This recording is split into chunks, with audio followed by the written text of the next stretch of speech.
নমস্কার। কবিগুরু রবীন্দ্রনাথ ঠাকুরের লেখা প্রার্থনা দ্বিতদা।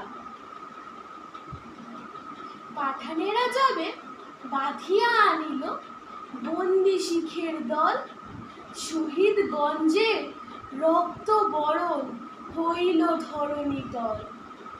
নবাব কহিল, শুনো তরু সিং, তোমাকে ক্ষমিতে চাই।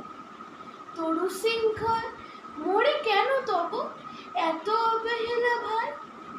নবাব কহে, মহাবীর তুমি, তোমাকে না করি ক্রোধ।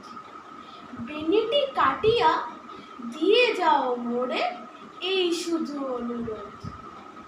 তরু সিং কয়, করুণা তোমার হৃদয় রহিল গাথা, যা চেয়েছ তার চেয়ে কিছু বেশিই দেব, বেনির সঙ্গে মাথা।